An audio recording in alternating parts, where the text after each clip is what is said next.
Ever get that feeling like you're just bombarded with information and you want to cut through it all, you know? Get to the core of what's really going on. Yeah, totally. It's like, how do we make sense of this crazy world, right? Exactly. So today we're going to do a deep dive, a really interesting one. We're looking at two things. First, we'll explore the work of Clif and his analysis of, get this, language trends. Oh, wow. That's interesting. I've heard of him. He uses algorithms or something, right? Yeah. He uses these algorithms to analyze how people are talking online to kind of predict future events. Yeah. We're going to use a recent interview he did to guide us. Interesting. So what's the second thing we're diving into? Okay, get ready for this. It's something called the ontological model, and it basically tries to explain the very nature of reality. Whoa, that sounds pretty heavy. It is, but it's fascinating stuff. So the mission today is to see if there are any connections between these two seemingly totally different things. Right, because on the surface, predicting the future with language analysis and like the fundamental nature of reality, those seem pretty far apart. Exactly. But you never know, there might be some surprising links. Ready to jump in? Let's do it. Okay, so with Clif the main thing is his algorithms, they're designed to pick up on when there's a buildup of emotional pressure, in the collective, like in society. And also when that pressure gets released, like through certain events or actions, it's like reading the emotional temperature of the world through what people are saying. So he's saying our language kind of betrays what we're feeling deep down, even if we don't realize it. Right, exactly. And he's noticed that because of, all the censorship happening online these days, it's gotten trickier to pinpoint the exact moment when these emotional releases happen.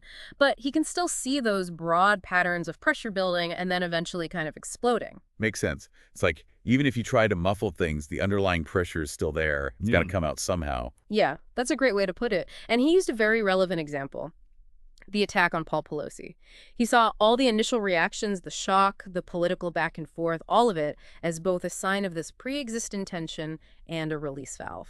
So the event itself becomes like a focal point for all this pent-up emotion. Yeah, that's exactly what he's saying. So what we can learn from this is that, things don't happen in isolation. There's always this undercurrent of collective emotion and language, the way we talk about things. It can be a way to track that. Fascinating. Almost like societal weather patterns, You can see storms brewing before they hit. I like that analogy. Okay, so zooming out a bit. This analysis led High to predict that we're heading towards a big, ugly period, kind of like a time of major upheaval. He even compares it to the Roaring '20s, which came after some pretty big shakeups. Like he mentioned Germany's hyperinflation and prohibition in the U.S. So he's seeing parallels between those historical periods and what we're going through now. Right. He's basically saying that when you have that kind of instability, especially economic instability, it can ripple out and cause all sorts of unpredictable social change. Makes you wonder what that big ugly might look like for us today. Well, the interesting thing is, he thinks this big ugly, this period of, as he put it, significant kinetic activity, might actually start to die down by June or July of next year. Wow. That's a pretty specific and short time frame for such a huge shift. It is. It kind of suggests that he sees these pressures we're feeling reaching some sort of boiling point and then maybe finding some resolution, or at least changing in some fundamental way. Okay, now I'm really curious about how all of this connects to like everything going on with Elon Musk and Twitter. Oh, yeah, that was another big part of the interview. So High believes that even with Elon Musk's takeover of Twitter, with his goal to make it a more polite society with stricter rules and all that, there's still going to be tons of valuable data for his algorithms. Yeah, right, because even if the platform changes, people are still expressing themselves, and that language is what he's after. Exactly. And he actually thinks that this new, more controlled environment might become a kind of outlet, but for a very specific group, what he calls the patriotic side. He sees that language as already dominant online, and this change might just amplify it. Interesting. And at the same time, it could put more pressure on other viewpoints, right? The ones that don't align with that dominant narrative. Yeah, that's exactly his point. It's like the way these online spaces are structured can actually shape and direct how we express ourselves, how these collective emotions flow. So regardless of your personal stance, it makes you think about how the architecture of these platforms really influences the tone of the conversation. Absolutely. And hold on to your hats, because this is where it gets kind of wild. High even suggested that Musk might go so far as to make Twitter's algorithm public. Oh, wow, that would be a game changer. Right. And High thinks that once people, like everyday people, the normies, as he calls them, once they see how this thing actually works, they're going to be shocked. And he thinks that could lead to even more emotional tension. Yeah, I can see that. It's like pulling back the curtain and seeing the wizard. People might not like what they find. Exactly. And it raises questions about, who's really in control of the information we see. Now, another really interesting thing Hai brought up is that he can actually refine his linguistic analysis to focus on specific communities. Oh, so like tailoring it to different groups. Exactly. And he gave the example of the rabbinical Jewish community, where they communicate in Hebrew. He said because their language is so precise and culturally specific, even small emotional shifts are really clear in his data. So it's about more than just the words themselves. It's about understanding the cultural and emotional baggage they carry within a specific group. Right. It's like the closer a community is and the more unique their language, the richer the data becomes. Okay, now, ready for a bit of a turn? Always. Hit me. So Hai also talked about the whole UFO and conspiracy theory phenomenon. Oh boy, that's a rabbit hole. It is. And his take is that the rise in popularity of these communities is, get this, a symptom of our declining economic system. Interesting. So like a societal response to instability? Yeah, he thinks it leads to more and more people becoming what he calls fantasists. Basically, folks who are drawn to these kind of, let's say, out there explanations, to make sense of the world. So it's like escapism in a way, looking for answers and comfort in these alternative realities. Exactly. But then he throws in this curveball. He mentions having connections with folks in legitimate organizations that actually research UFOs, serious researchers. And he says they find all these crazy claims just as entertaining as anyone else. Oh, wow. So he's drawing a clear line between the legitimate investigation and what he considers the more fantastical side of things. Yep. He even used the term limited hangout. It's this idea that sometimes both the mainstream narrative and the fringe narrative can be manipulated, kind of like controlled by someone with an agenda, makes you think twice about where you get your information from. Absolutely. It's a good reminder to be critical of everything, no matter where it's coming from, to question those motivations, even the ones that seem to align with your own views. Couldn't agree more. Then he went on to talk about something really profound. He said that some truths might just be too horrible, too big for people to even face. So they just kind of abandon those truths to protect themselves. Whoa. Yeah, I can see that. Sometimes reality is just too much to handle. Right. It's like there are limits to what we can collectively acknowledge. And to bring it back to the whole fantasists thing, he made this really interesting comparison. He said the truth movement is kind of like basic training. Basic training for the military. Yeah. He said the goal isn't to eliminate the fantasists entirely because, as he put it, the universe provides and guides. It's about teaching people how to think critically, how to separate fact from fiction. So it's not about controlling information, but rather empowering people to be more discerning. Exactly. And then he dropped another truth bomb. He said, even those fantasists, sometimes they stumble onto bits of real information, even if it's surrounded by a bunch of nonsense. And just because, the government or some official source reacts to a claim doesn't automatically make the whole claim true. Right. It's about recognizing those nuggets of truth, but also seeing them in context. Don't just take things at face value. Okay, so that was Clif Hai in a nutshell. Lots to think about there. Now get ready for a major shift because we're diving into this ontological model. The basic idea is that reality, as we perceive it, isn't actually the foundation of everything. Okay, I'm listening. This is where my brain starts to hurt. I know, it's pretty wild stuff. So this model says that consciousness, energy, and this incredibly fast process of constantly recreating what they call the materium, like the physical stuff of the universe, those are the real building blocks. And get this, they're talking about a recreation rate of 22 trillion cycles per second. Whoa, that's mind-boggling, like way beyond anything we can even grasp. Right. So basically, what we see as solid, stable matter, it's actually more like a rapid-fire series of snapshots, like a movie where the frames are changing so fast that it looks continuous. Okay, so it's like reality is constantly being refreshed at a speed we can't even imagine. Exactly. And even the concepts of space and time, they're not these fixed external things. According to this model, they're emergent properties. They arise from the interplay of consciousness and this super fast flux, this constant recreation up process. So it's like space and time are just how we experience this underlying reality, not the reality itself. You got it. It's a totally different way of thinking about things, right? It flips our usual understanding of physics on its head. Big time. It's like saying the stage is more real than the play happening on it. And then there's matter and energy. How do they fit into all of this? Well, the ontological model says they're not fundamentally different, they're just different expressions of consciousness. Okay, wait, break that down for me. How can matter be consciousness? So they describe matter as basically structured energy. And energy, they say, is like downshifted consciousness. It's consciousness that's become more localized, more organized. Hmm, interesting. So it's like consciousness is the source, and then it kind of condenses into energy, and then further into matter. Right. But both matter and energy are considered temporary states within each of these 22 trillion cycles. They're constantly being recreated, deconstructed, and recreated again. Their solidity is just an illusion. So it's like a cosmic dance of creation and dissolution happening at lightning speed. Exactly. And to try to capture all of this, they have an equation. I'm ready for this. C equals E times F times psi. Okay, hold on. Let me write that down. C equals E times F times, what was that last one? C psi. It's the Greek letter. Okay, got it. C equals E times F times psi.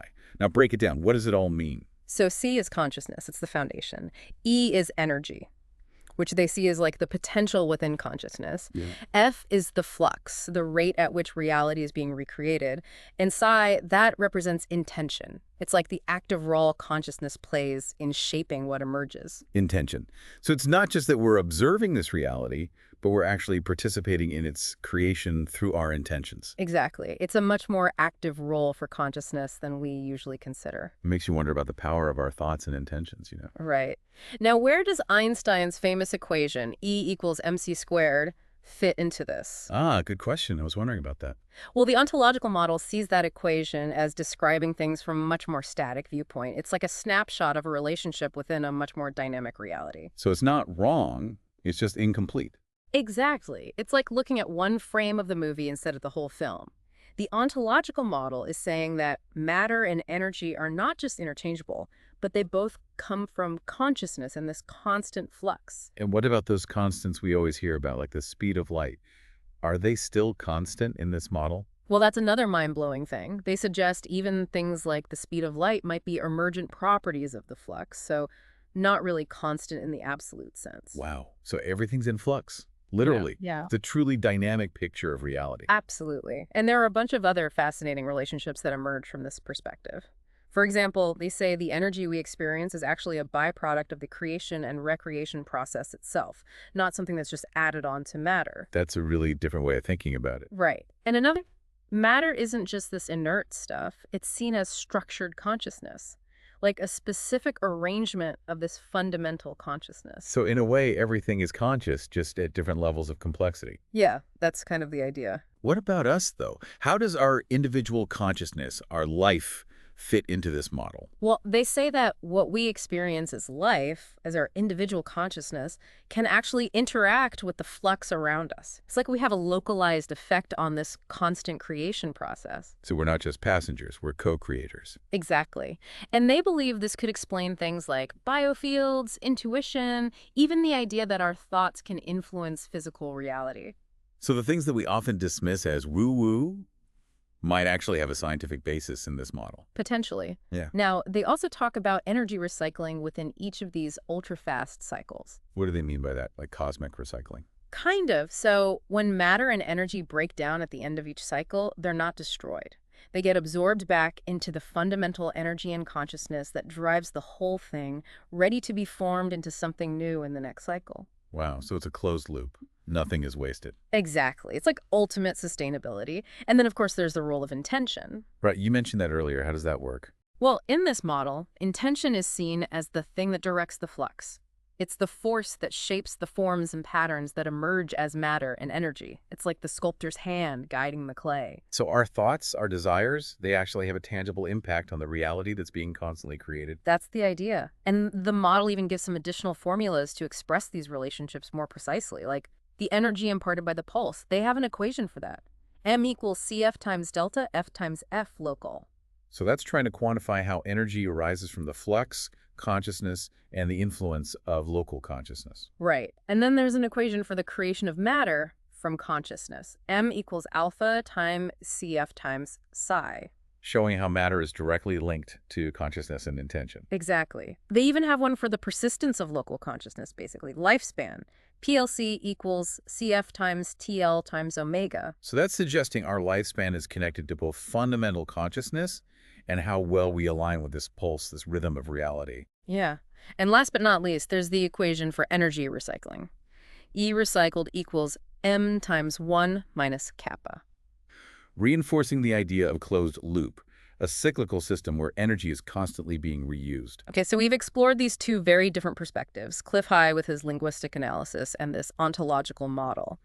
Now, for the real challenge, trying to connect them.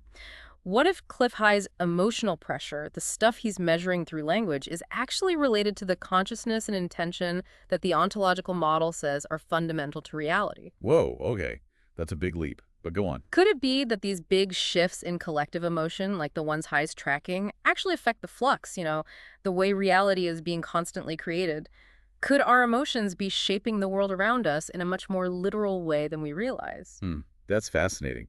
If this model is right, and consciousness does play a role in shaping reality, then it's not entirely crazy to think that our collective emotions, especially on a large scale, could have some kind of impact. Right. It would mean there's this much deeper connection between our inner world and the outer world than we usually assume. Definitely.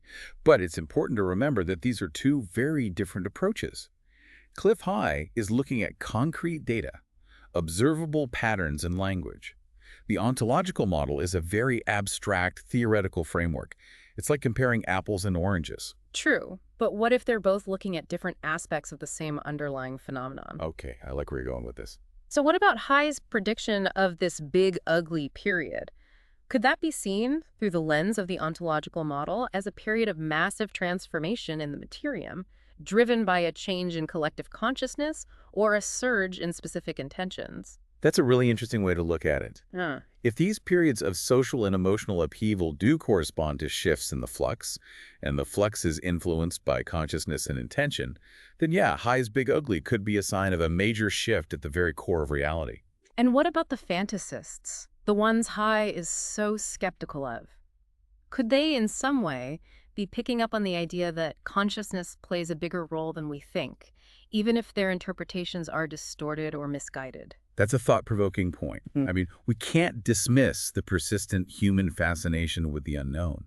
It's possible that some of these folks, however unintentionally, are tapping into some truth about the nature of reality, even if they can't articulate it in a way that makes sense scientifically. It's like they're feeling their way in the dark, grasping for something that might actually be there, but they're just missing the language to describe it accurately. Exactly. And again, it's important to distinguish this interpretation from Cliff High's own views, Yeah, which are much more grounded in societal and economic factors. absolutely. Well, we've certainly covered a lot of ground today, exploring two very different but potentially interconnected perspectives on how our world works. From the concrete language we use to express our emotions, to the mind-bending concept of a reality that's constantly being recreated by consciousness, it's clear that there's much more to discover. And that's what's so exciting. It's like we're just starting to scratch the surface of understanding the true nature of our existence. Right. And these different approaches, even if they seem contradictory, can help us get closer to that understanding. So here's a final thought to ponder as we wrap up this deep dive. If both linguistic analysis and this ontological model are pointing us towards a reality that's more fluid and interconnected than we usually assume, what does that mean for us? How might it change the way we live, the choices we make, the way we interact with the world and each other? It's a question that's worth asking ourselves again and again as we continue to explore the mysteries of existence.